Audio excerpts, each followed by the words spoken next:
Happy morning, dear friends. Here's yours, Dr. Rajanta. Welcome to Demystify with Ajay.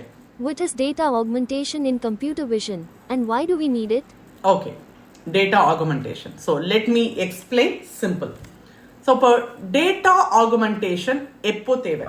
See, imagine you are training a robot to recognize cats, but you have only 10 cats photos. அப்ப model என்ன பண்ணும்?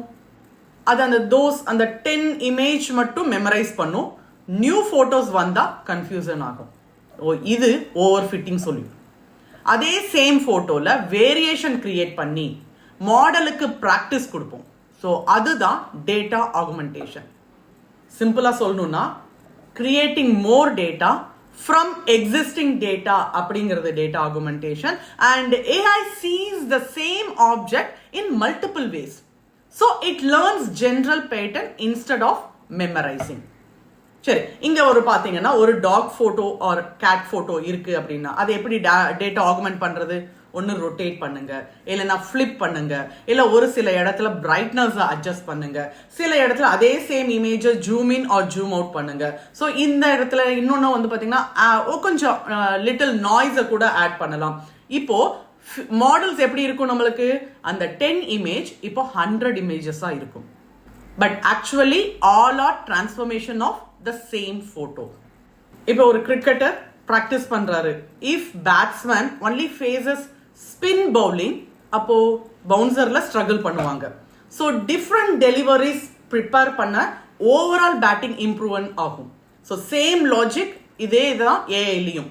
ஓகேங்களா? இப்போ மேத்தமெட்டிக்கலா நம்ம பார்த்தோம்னா 10 images நம்ம 5 transformation பண்றோம். அப்ப நம்மளுக்கு 50 images. So more image, better model, less over fitting. இங்க நிறைய அட்வான்ஸ்டு டெக்னிக்ஸ் இருக்கு. அதாவது மிக்ஸ்அப் ஆர் கட் மிக்ஸ்னு சொல்லுவாங்க. இது எதுக்கு அப்படின்னு பாத்தீங்கன்னா blend or merge images for stronger training. And அதே மாதிரி அட்வர்சியல்ஸ் ஆகுமெண்டேஷன், அதாவது small distortions invisible to humans but challenging for AI. And இங்க இதெல்லாம் எங்க யூஸ் ஆகுது அப்படின்னு பாத்தீங்கன்னா most probably self driving cars, அதாவது டிஃப்ரெண்ட் வெதர்ஸ் ஆர் லைட்னிங்ல இதை ட்ரெயின் பண்ண வாய்ப்பு இருக்கு. அண்ட் அதே மாதிரி மெடிக்கல் இமேஜிங் அப்படிங்கும் போது டிடெக்டிங் டிசீசஸ் இன் பிளரி ஸ்கேன்ஸ்லயும் நமக்கு பண்ண வாய்ப்பு இருக்கு.